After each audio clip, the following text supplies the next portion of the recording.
Class 7 subject science है, chapter 2 के आज पहले से ही चल रहे हैं। चैप्टर 2 के अन्य टॉपिक पर हम लोग पढ़े कि transfer of heat one place to another, एक स्थान से दूसरे स्थान तक किस तरह से हीट ट्रांसफर होते हैं, उस पूरे प्रोसेस के हम लोगों ने पढ़ा। इसमें उसके मेथड भी जो ट्रांसफर होने वाले हैं उसके मेथड को हम लोगों ने देखा, जिसमें कंडक्शन देखा था, कन्वेक्शन देखा था। आज हम उसी टॉपिक में से रेडिएशन को देख रहे हैं। रेडिएशन इसको द्वारा किस तरह से heat transfer one place to another होता है। तो सबसे पहले हम सोचे कि रेडिएशन है क्या, इसके बाद हम लोग आगे बढ़ते हैं। रेडिएशन जैसे कि कंडक्शन में हम लोगों ने देखा, डायरेक्टली वह हीट के कांटेक्ट में कोई ऑब्जेक्ट या मटेरियल आता है और वन एंड को हीट करते हैं या होता है तो अंदर एंड तक हीट ट्रांसफर हो जाता है। कन्वेक्शन में भी हम लोगों ने देखा कि एक मीडियम है, वह मीडियम क्या है, इनडायरेक्ट। कंडक्शन में डायरेक्टली है मीडियम, कन्वेक्शन में इनडायरेक्टली है। हीट के कांटेक्ट में कोई मेटालिक पार्ट होता है या मेटालिक जो भी मटेरियल है वह आता है, फिर हीट उसको ट्रांसफर करते हैं। वह हीट जो है अगर लिक्विड हो या दूसरे प्रकार के दूसरे टाइप का मटेरियल हो उससे ट्रांसफर हो जाता है। लेकिन रेडिएशन देखेंगे कि विदाउट एनी मीडियम, मतलब बिना माध्यम के हीट ट्रांसफर होते रहते हैं। ट्रांसफर कैसे होते हैं, अर्जात करते हैं, गेट आउट और गेट इन। या तो हीट को अर्जात करता है या हीट जो है वह रिफ्लेक्ट करता है, यानी कि उसमें देखिए radiation is the process of heat in the form of wave from one place to another without a medium.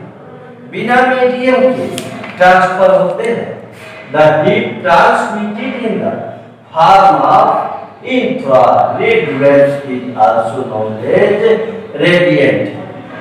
इस तरह से वह हीट जो है एक स्थान से दूसरे स्थान पर पहुंचे, heat transmitted in the form infrared waves.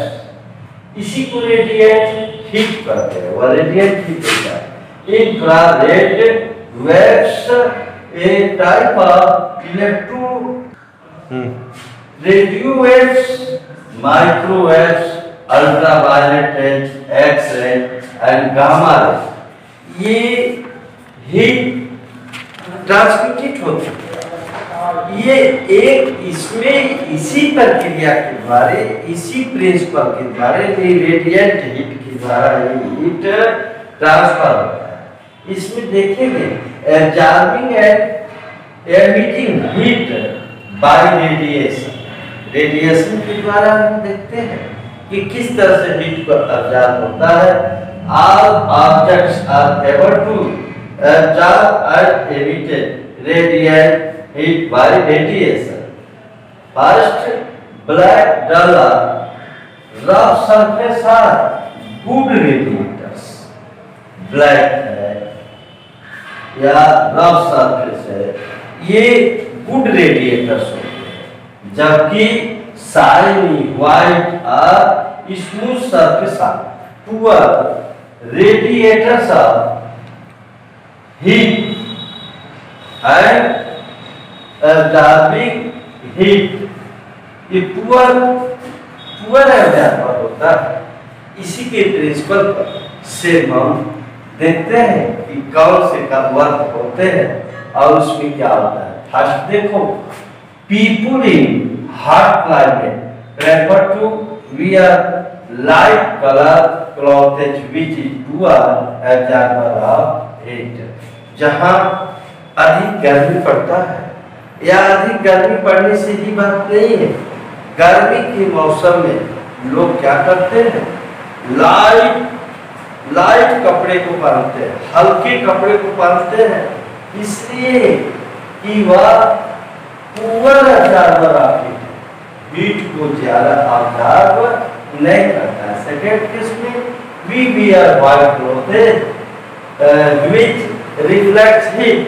गर्मी के दिनों में हम लोग व्हाइट कपड़े को इसलिए ज्यादा पालन करते हैं, पहनते हैं कि वह हीट को रिफ्लेक्ट कर देता है, परावर्तित कर देता है और हमें गर्मी नहीं महसूस होता है या कम महसूस होता है। थर्ड में भी paint the house in light color reflect heat और hot rays। हम लोग अपने बिल्डिंग को, मकान को, हाउस जो भी है उसको पेंट कैसे करते हैं, लाइट कलर से पेंट करते हैं क्योंकि वह हीट को रिफ्लेक्ट कर देता है और हॉट सीजन में या हॉट डे में हमें आराम महसूस। और लास्ट में देखते हैं प्रिवेंशन ऑफ हीट लॉस से वैक्यूम फ्लास्क। एक फ्लास्क में किसी चीज को हम कितने समय तक गर्म रख सकते हैं या ठंडा, इसके रेडिएशन के ही रूप पर वह भी काम करता है। जैसे थर्मस फ्लास्क रखते हो उसी में देखिए इसका इंटरनल देखिए कि कैसे ये काम करता है। तो ये कैप है, प्लास्टिक का काप, ये प्लास्टिक या काप का सपोर्ट है। फिर इसमें देखते हैं जो ये वाल है वैक्यूम पर और ये दोनों वाल को अंदर के रूप का दिखाया गया है वह सिल्वर ग्लास। इसकी क्या है, इसमें देखिए इट भी was to keep something cold in it will stay cold for a long time because heat cannot get in or cannot get out। उसमें जो हीट है वह न तो बाहर जाता है, जो हीट है उसमें उतने समय तक वह रखता है। सेम इसी नियम पर काम करता है, रेडिएशन के नियम पर। तो इसमें सहज बिल्कुल इजी एग्जाम्पल है कि रेडिएशन हुआ है। जैसे आप मान कर चलो अपने कपड़े को ड्राई करते हो, धूप में रखते हो तो वह क्या होता है, हीट रेडिएट हो जाता है और वह कपड़े सूख जाते हैं।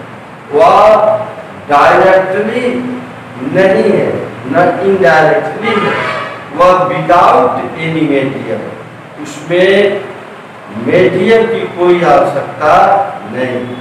यानी आप समझ गए होंगे कि रेडिएशन में विदाउट मीडियम हीट ट्रांसफर जिसे हम रेडिएंट या एब्जॉर्बिंग हीट कहते हैं। इसी के साथ हम अगले टॉपिक पर फिर बाद में